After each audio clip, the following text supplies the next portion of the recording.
Então peço que os irmãos abram suas Bíblias no livro de Deuteronômio, no capítulo 1. Livro de Deuteronômio, capítulo 1. Do verso 26 ao 33.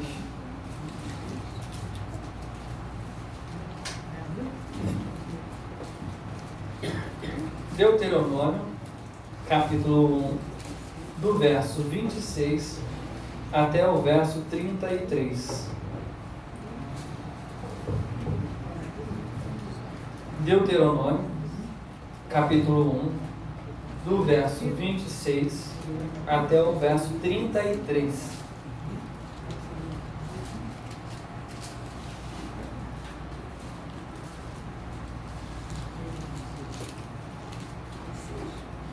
Hoje nós estamos diante da primeira mensagem dessa série de mensagens, os combates da alma.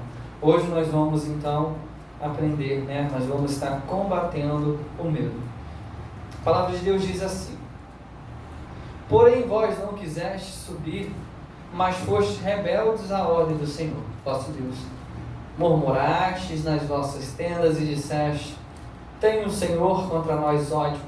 Por isso nos tirou da terra do Egito, para nos entregar nas mãos dos amorreus e destruir-nos. Para onde subiremos?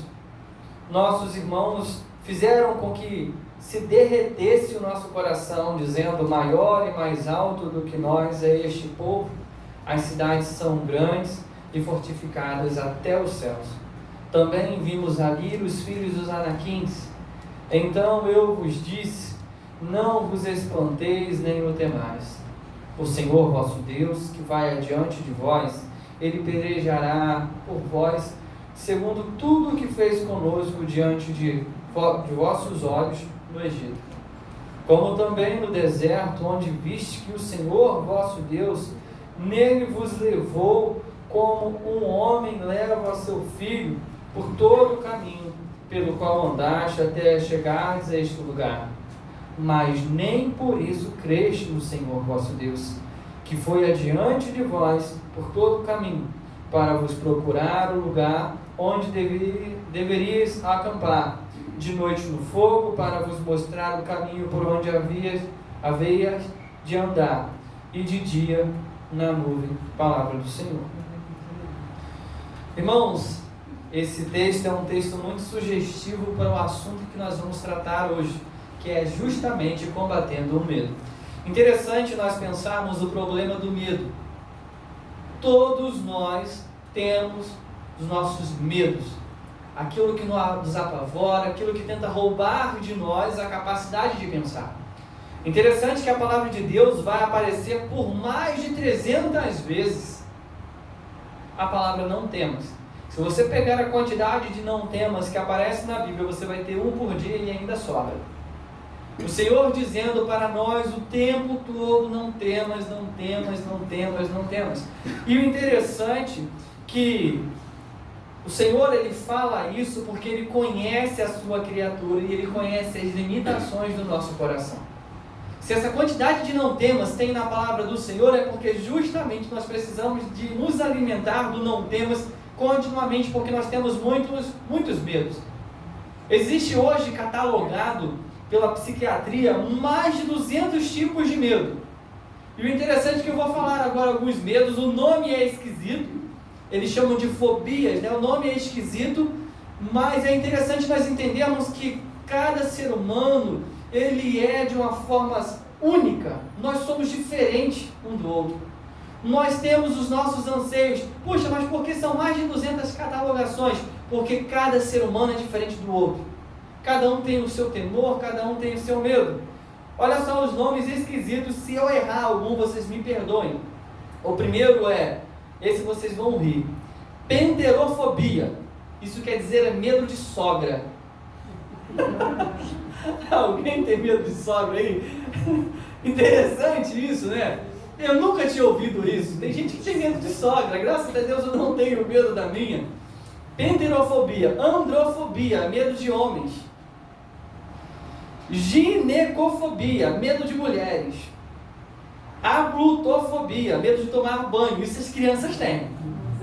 As crianças têm esse medo, é um absurdo. Parece que se você pegar a criança e jogar ela debaixo do chuveiro, você está arrancando o couro dela. Porque, dependendo da criança, é tanto grito, que você fala, está matando, né? Não, você estava tentando dar banho. Então, medo do banho.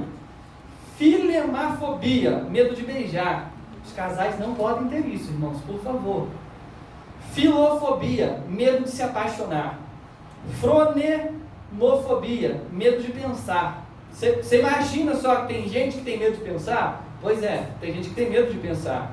Geriofobia, medo de rir. Tem gente que tem medo de rir. Estaria lascado se fosse eu. Estupofobia, medo de pessoas estúpidas. Gente, isso é uma fobia. Parece coisa louca, né? Mas existe. E engorfobia, medo de trabalho. Os preguiçosos têm. Irmãos, tem gente que tem medo de altura, tem gente que tem medo de elevador, tem gente que tem medo de um lugar fechado, quando vai passar por um túnel, então é um pavor, um absurdo. Quem já fez ressonância magnética? Não consegui. Aquele negócio é o terror. Se você já fez aquilo, você não tem medo de um lugar fechado, porque além de ser fechado, você ainda faz um barulho que parece que vai te engolir. Medo de multidão. Tem gente que tem medo de pobreza, né? Eu disse hoje, estava falando com o Tairine, a gente pobre não pode ter isso, porque o pobre ele é pobre, então ele não pode ter medo de pobreza e nem pode ter medo de multidão, porque pobre anda de metrô e de ônibus, e de trem, então você não consegue. Mas olha, eu estou brincando, mas tem gente que tem medo de multidão, e ir para o trabalho é um pavor, porque quem já pegou metrô e quem pegou trem, tem dia que você pega que você não precisa de segurar. É só você ficar parado, porque você tem gente à frente, atrás, de um lado do outro. O trem freou, você não faz força. Porque quem está do lado segura, você não corre risco de cair. Só que tem gente que tem medo disso, irmãos. Imagina só a tortura que essa pessoa sofre todo dia ao se levantar para poder ir para o seu trabalho. Exatamente, é um pavor absurdo. Ela não consegue render. E por isso que a palavra de Deus tem: não temas. Não temas. Não temas, porque eu sou contigo. E esse texto que nós acabamos de ler é um exemplo incrível de pessoas que perceberam a dificuldade diante deles e simplesmente bloquearam as possibilidades por causa do medo. Eles viveram um medo absurdo que eles simplesmente esqueceram tudo aquilo que Deus fez no passado por causa daquilo que estava diante deles. O medo bloqueou. O medo tem a capacidade de roubar de nós a possibilidade de raciocínio. Quando nós estamos com medo de algo, nós não conseguimos raciocinar como aquela situação vai ter uma escapatória. A gente pensa logo o seguinte: acabou, não tem mais jeito. Dependendo da situação, agora eu vou morrer. Essas pessoas, elas falaram exatamente isso, ou seja, não tem mais jeito, agora acabou. Deus fez tudo o que tinha que fazer até agora, daqui para frente acabou. Dá o reset, apaga a luz, vamos embora, porque agora não tem mais para onde correr. Esse texto, ele foi registrado por Moisés. Moisés, ele faz o registro de Deuteronômio. Deuteronômio faz parte dos 5 primeiros livros da Bíblia, a qual nós acreditamos que foi Moisés que escreveu. Porém, o livro de Deuteronômio, nós entendemos que ele possui alguns acréscimos. O final do livro de Deuteronômio, ele acaba com a morte de Moisés. Certamente Moisés, ele não narrou a sua morte. Certamente quem deu continuidade ao livro de Deuteronômio foi Josué, o seu fiel escudeiro. E não há problema algum nisso. A Bíblia não deixa de ter autoridade porque não foi Moisés que escreveu tudo. Nós precisamos de entender que se Josué, que foi o fiel escudeiro, companheiro de Moisés, deu continuidade ao trabalho, ele também registrou, inclusive, a morte de Moisés. Moisés, então, ele vai fazer esse registro.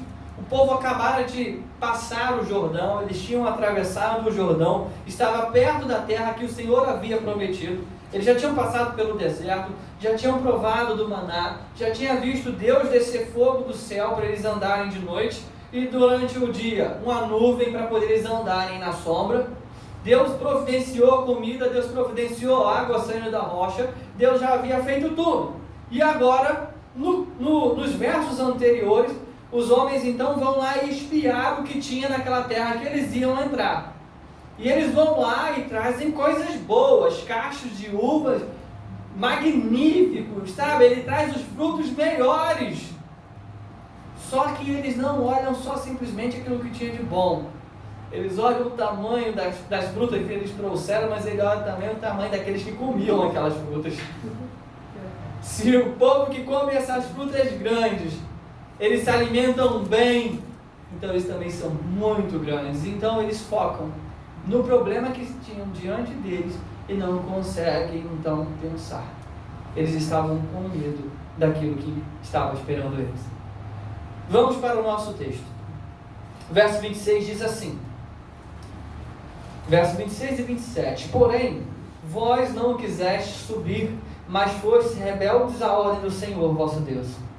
Murmurastes nas vossas tendas e disseste: tem o Senhor contra nós ódio.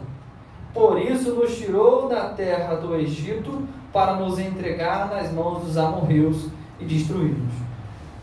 O medo, ele desrespeita o plano de Deus. Percebe que esses homens, por causa do medo, eles simplesmente não levaram em consideração o plano e o projeto do Senhor. E entenda, o projeto que Deus fez, a aliança que Deus fez, o pacto que Deus fez com Abraão, de que levaria o povo cativo, e o povo ficaria cativo, depois eles sairiam de lá com riquezas, e iriam para uma terra a qual o Senhor separou. Agora o povo está diante da terra, que o Senhor separou.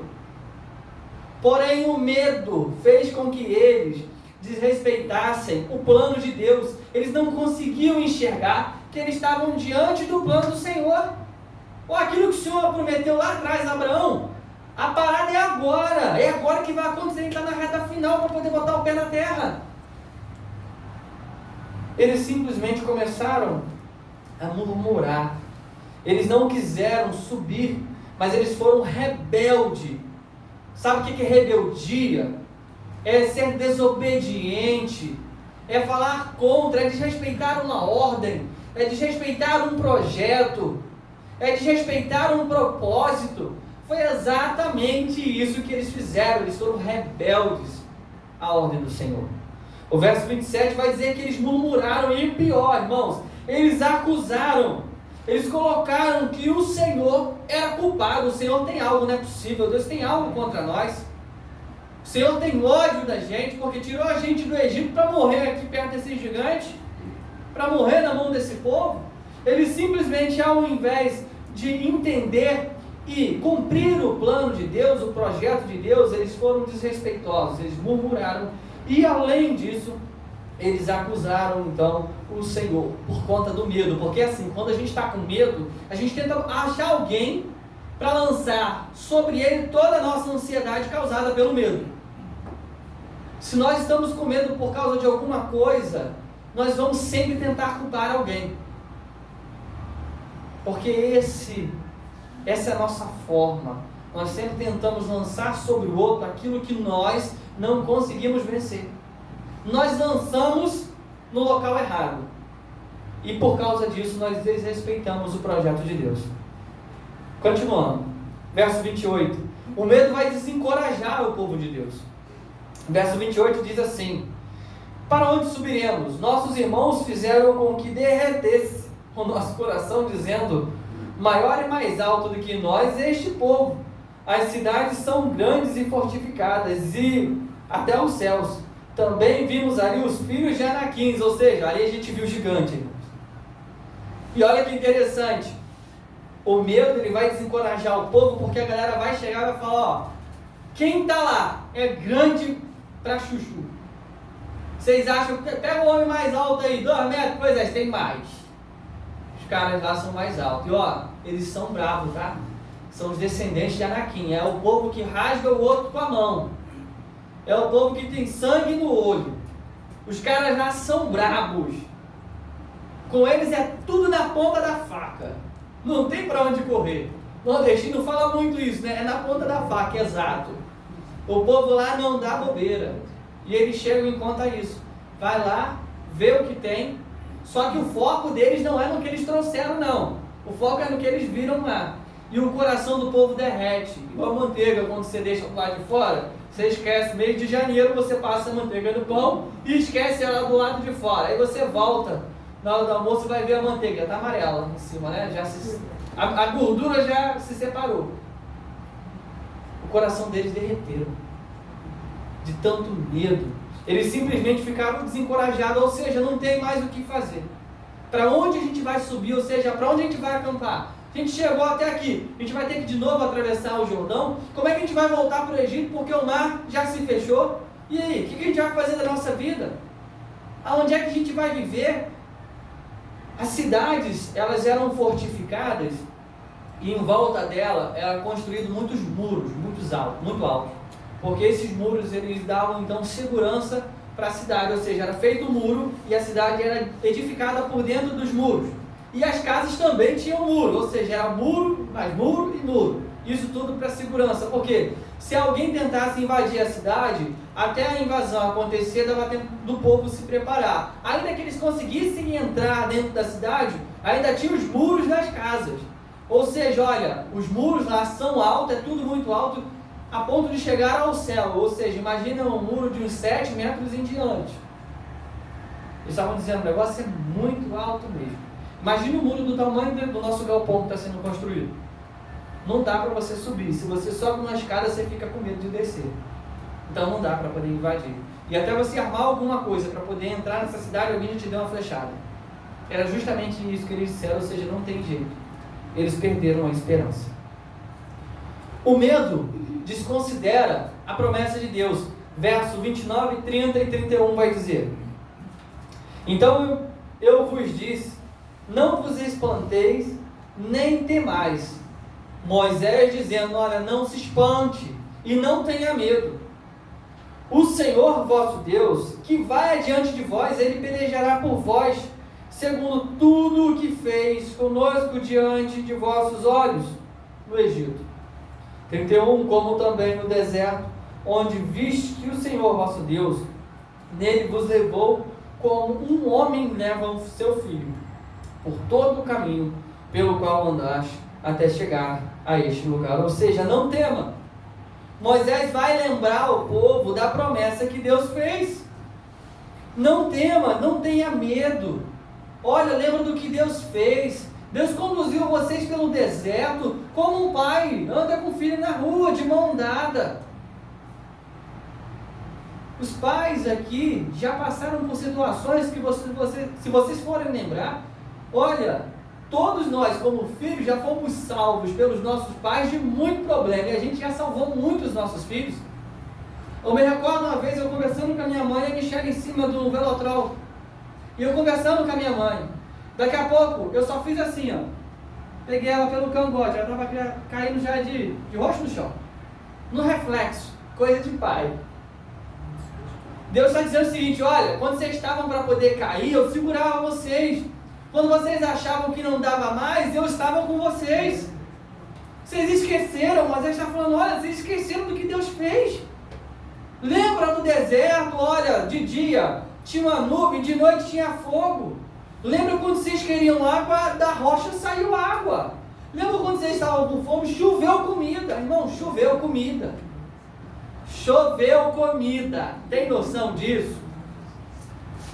De ninguém precisar ir para a panela fazer comida. Simplesmente você olha para o céu e cai comida e olha, não guarda não que amanhã tem novo. E aí quando a galera tentava guardar, estocar, apodrecia. Porque Deus queria dar algo novo. E essa mesma galera que viveu isso, agora está diante de um outro obstáculo e simplesmente ficam com medo e esquecem tudo aquilo que Deus havia feito.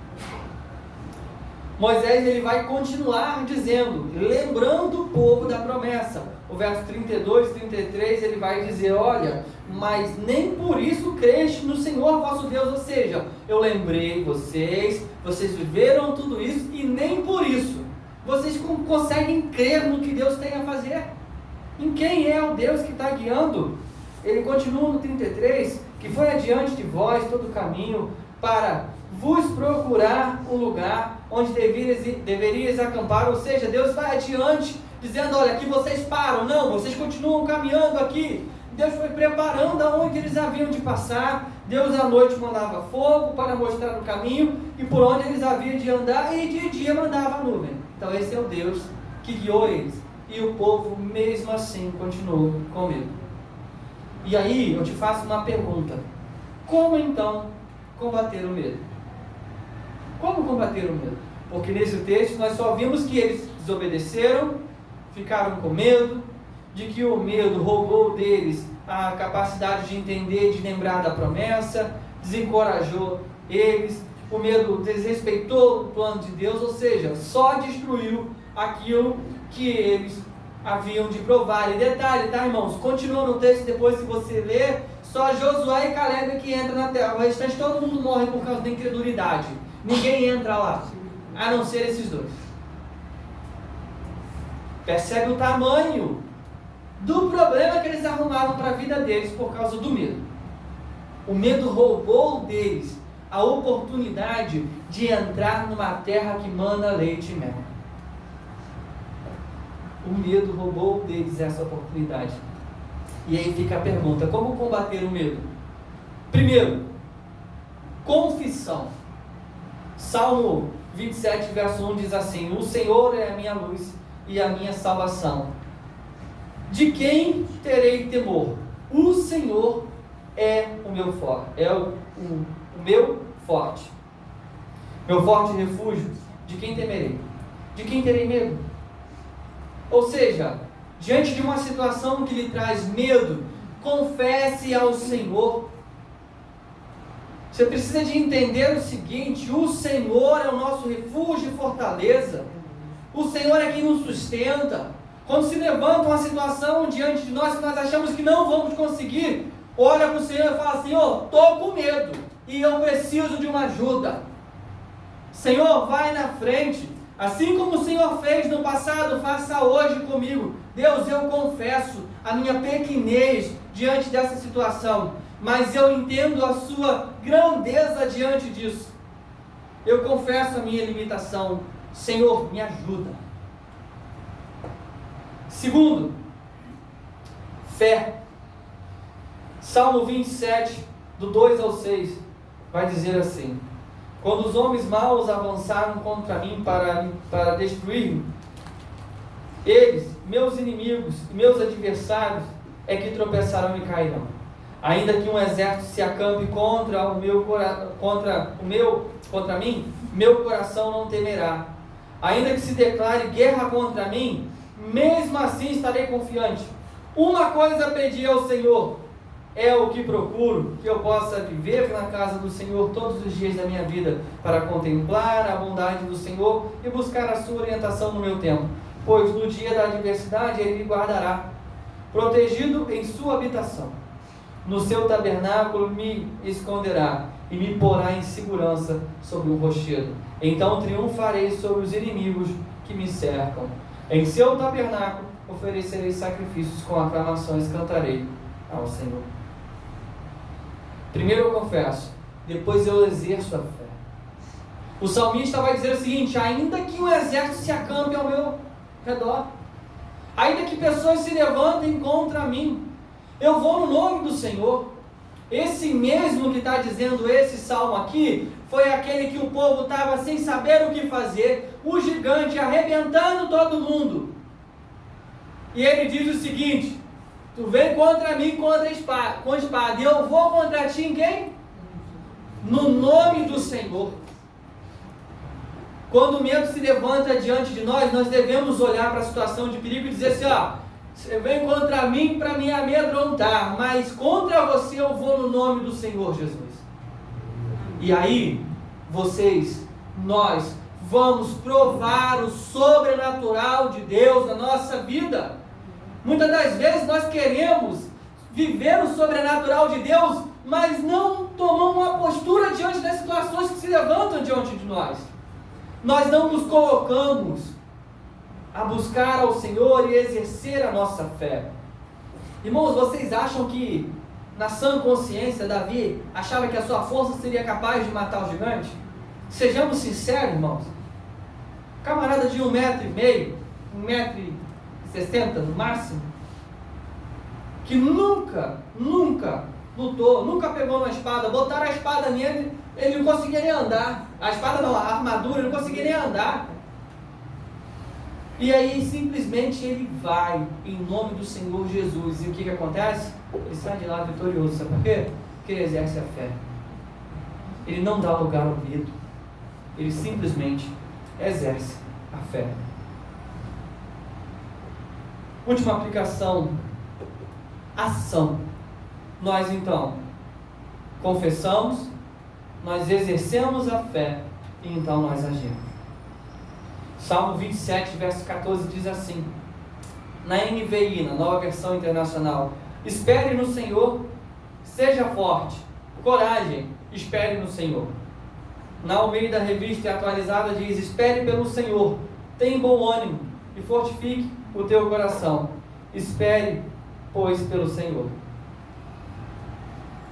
Aí você me pergunta, peraí, mas você não acabou de dizer que nós temos que agir, não é ação? Mas esse salmo vai dizer de esperar no Senhor, de ser forte, de ter coragem, de simplesmente esperar no Senhor. Quando o salmista diz esperar no Senhor, irmãos, não é simplesmente eu vou ficar sentado e vou esperar Deus agir. Quando o salmista diz espere no Senhor, faça o que Deus te chamou para fazer, independentemente daquilo que esteja diante de você. E entenda o seguinte, sabe que Deus vai entrar com providência na sua vida, na minha vida. Nós precisamos entender que o Deus a qual nós servimos, Ele está conosco continuamente. Às vezes nós não vemos a sua ação, mas Ele está agindo.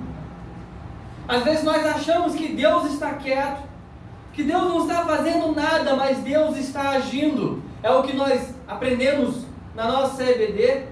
Existem coisas ruins que acontecem, que são parte daquilo que Deus vai usar para nos levar à maturidade. Amém. Não despreze as dificuldades que se apresentam diante de você. Entenda o seguinte: Deus te chamou, então vá no nome do Senhor. Você não disse eis-me aqui hoje? Eis-me aqui, Senhor. Pois é, vá então no nome do Senhor. E entenda o seguinte: a providência Deus ele vai enviar. E aí o que eu devo fazer diante do medo? Quando vier o medo, reconhecer e confessar a minha limitação. Entregar meu medo em oração nas mãos do Senhor.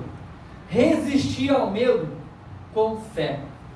E agir com fé. Seguir adiante, ter força e coragem. Eu estava relutante em contar um testemunho. Relutante demais. Eu conversei com as duas pessoas sobre isso, mas eu preciso de contar. Para justamente edificar a fé dos irmãos. E se você porventura provar algo de Deus assim, não tenha vergonha não. Venha até a mim e você conte o seu testemunho aqui também. Há 3 meses atrás, nós estamos em setembro, né? Agosto, julho, junho, a partir de abril. Em abril começou um drama na minha vida. Abril, as coisas começaram a ficar difíceis. Começaram a desandar na minha vida profissional. Eu achei que era só um mês difícil e que já ia melhorar. E passou o mês de abril. Vem o mês de junho e a gente pensa o seguinte, né? Agora as coisas vão melhorar. E as coisas elas pioraram. Na verdade foi março, abril, maio. Abril, maio. Pioraram. Junho, o que estava ruim, ficou ainda pior. A ponto de eu não conseguir pagar nem as contas básicas. Quando chegou em julho, eu chamei o presbítero geral, o Léo e o Alisson, já tinha conversado com eles, eu falei assim, me ajuda em oração porque o negócio ficou estreito e eu vou precisar de fazer alguma coisa. Chamei o presbítero geral ali no gabinete e falei, irmão, eu tomei uma atitude.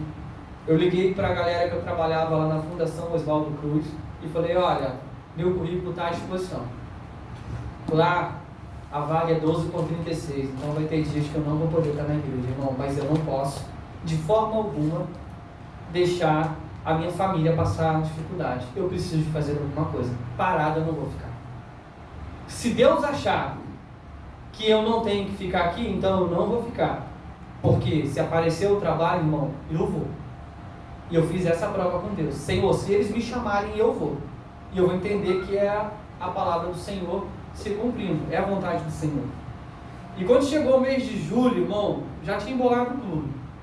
A minha dívida já estava assustadora. Coisa que com um mês não daria para resolver. Estava brabo mesmo. E aquilo que estava ruim, ficou um pouquinho pior antes de melhorar. A gente estava vindo, eu saí para poder resolver um problema no carro que eu trabalho. Chegando em casa, fui passar no quebra-mola. O carro sem carga, tá, irmãos? Quando eu passei no quebra-mola, a mola, pá, quebrou. O carro arrastou no chão. Aí eu fui lá fazer a mola. Já não tinha dinheiro, as reservas já tinham ido embora. O que a gente usou? O santo cartão de crédito que socorre todos os pobres e desesperados. Pois é, usei o cartão de crédito. E falei, Senhor, cara, pode parcelar? Eu falei, pode parcelar? Pode. Quantas vezes? 10. Eu falei, é essa mesmo que eu quero. Dá para parcelar em 20, não? Falei, pois é, só podia parcelar em 10. Eu usei o cartão de crédito. E o medo tomou conta de mim, porque eu achava que não tinha mais jeito. Falei, agora vai dar ruim, porque o nome vai sujar, eu não tenho mais dinheiro para pagar, eu não tenho mais o que fazer, as minhas forças e o meu ânimo está indo embora. Eu esqueci, por um tempo, do que Deus já fez lá atrás. E eu só vi o gigante que estava diante de mim. Eu só via os muros altos que tinham naquela cidade. Eu só via os montes altos das contas dos cartões de crédito chegando. Eu só vi os muros altos do boleto vencendo. Seminário atrasado. Escola da Michele atrasado. Seguro do carro atrasado. Tudo atrasado. Não era um mês não, tá, irmão? Já tinha uns 3 meses de atraso. Eu falei, agora esse negócio vai dar ruim. E eu fiquei meio desesperado. Foi quando eu conversei com os irmãos. E aí, naquele mês eu fechei um trabalho só fiz um trabalho. O orçamento eu fazia 300, irmão, mas não fechava um. Eu falava, Jesus, eu ia baixando o preço. Daqui a pouco eu estava quase pedindo para trabalhar de graça. Irmão, você compra o trabalho de graça só para mim não ficar parado. Pelo menos ter aquela sensação de que eu estou fazendo alguma coisa. Né? Mas, pois é, nem isso dava. Eu falava, cara, tem alguma coisa errada, não é possível. Eu estou muito caro. E eu fui baixando o preço e eu conversando com os colegas. Eles falaram, não, está ruim mesmo. Os fornecedores, está parado. E aí eu indo buscar aquele último vídeo, naquele trabalho que eu peguei. E aí eu fui falando com Deus dentro do carro. Vou falar para vocês a oração que eu fiz com Deus. Vocês podem até falar que eu sou maluco e que foi uma forma desrespeitosa. Mas eu vou ensinar para vocês o seguinte, a oração não é um formato, é o que está no seu coração. Às vezes a gente não recebe de Deus aquilo que Deus quer nos dar, porque a gente não sabe orar. A gente quer orar igual alguém orou, e a gente não fala aquilo que está no nosso coração. E eu falei assim mesmo, olha, dirigindo, e a lágrima caindo no rosto. Falei, Senhor, o Senhor está vendo o que está acontecendo. Vou só falar um negócio para o Senhor, o papo é reto. Não tem curva. Vai dar ruim, tá? Falei assim mesmo, vai dar ruim. Meu nome vai sujar. E ó, tô indo para o ministério pastoral, pastor com nome sujo, mal pagador. É isso que o Senhor quer? É contigo mesmo. Não quero que o Senhor faça alguém batendo na minha porta e falar, toma aqui dinheiro. Não quero isso não, Deus. Eu sei que o Senhor pode fazer isso, mas isso eu não quero. O Senhor me deu saúde, o Senhor me deu inteligência. Então faz só o seguinte, manda trabalho. Essa foi a oração. Irmãos, ontem eu cheguei em casa às 9h30 da noite, trabalhando. Eu consegui pagar todas as contas. Todas as contas. A dívida já passava dos 9 mil reais, irmão, só para vocês terem noção do que Deus fez. Hoje eu já não estou mais devendo. E ainda consegui fazer uma reserva. Ah, e detalhe, quando a mola do carro quebrou, nesse mesmo dia eu fui levar, a gente foi lá trocar e Tairine foi comigo. Todo mundo sabe que a gente anda espremido na folia, certo? Nesse dia a Tairine botou a calça jeans. Voltando, chegando na linha vermelha, Tairine passou mal. E a Tairine falou assim, para o carro, engarrafamento absurdo, para o carro que eu estou passando mal. Eu falei, tá de brincadeira, né? Não estou passando mal. Eu falei, para de bobeira, cara. Para o carro porque o negócio é sério. Eu falei, ih, o negócio deu ruim mesmo. Parei o carro, ela saiu do carro, eu falei, o que foi? Ela deu na perna. Daqui a pouco ela foi ficando branca, foi ficando pálida. Eu falei, pronto, vai morrer. e está todo engarrafado, para onde que eu vou? Aí ela ia cair, antes dela cair, ia ficar difícil de eu pegar ela sozinha e botar ela dentro do carro, né? Aí falei, senta aí. Sentei ela, voltei com ela para o hospital, teria suspeito de trombose. Eu falei assim, agora eu preciso de um carro. Como? Sem dinheiro. E aí, como é que você compra um carro sem dinheiro devendo, irmão? Fala para mim. Não dá nem para você fazer um financiamento, porque já tem conta atrasada, então o seu score está baixo, ninguém financia para você. E aí, apareceu esse carro. Nessa mesma época que apareceu o carro, eu recebi uma ligação da Enel que saiu uma causa minha na justiça. 50% do valor do carro. Os outros 50%, sim, eu consegui um financiamento. Esse carro, hoje eu paguei 1/3 do preço dele. O dono dele, infelizmente, em março faleceu de Covid e a esposa dele vendeu o carro agora. Esse carro ele vale quase o dobro do preço que eu paguei. E eu ainda fiquei meio assim, não é possível, o carro deve ter algum problema, né? Eu viajei nele pensando assim, vai estragar. Mas não, quando Deus dá algo, Ele dá completo. A gente precisa de lançar o medo de lado, de ir no nome do Senhor Jesus. Apareceram trabalhos, irmãos, e um trabalho atrás do outro. Coisas que eu nunca fiz. Você faz? Faço. E eu vou no nome do Senhor. E eu estou conseguindo. Clientes, um indicando o outro. Pessoas que me indicam para fazer o trabalho, são profissionais, não fecharam o trabalho. E eu vou no local e eu fecho e eles não. A ponto de alguém me ligar no sábado e falar, cara, eu preciso você fazer um orçamento. Eu falei, irmão, só daqui a 10 dias. Eu preciso de entregar o que eu tenho, porque vai enrolar. Eu já estou enrolado, senão eu vou ter que trabalhar, virar madrugada. É isso que Deus faz. E o que eu estou falando aqui, irmãos, entenda uma coisa, às vezes Deus nos abençoa, a gente não conta, porque tem tanta mentira aí fora que a gente cala a nossa boca. Só que nós somos verdadeiros, nós temos um pacto com o Senhor de falar a verdade. E o Senhor nos chamou para falar a verdade. E se Deus te abençoar, você precisa abrir sua boca e contar. Porque isso edifica a fé dos irmãos. O medo que estava diante de mim, eu falei, Senhor, é no nome do Senhor que eu vou sair. Deus enviou o trabalho e eu trabalhei. E eu consegui pagar as minhas contas. E hoje eu estou tranquilo. Não é para minha glória não, irmãos, é para a glória de Deus. Porque hoje se eu estou trabalhando é porque Deus mandou. Mas precisou de eu tomar uma atitude. De eu dizer o seguinte, eu vou no nome do Senhor Jesus.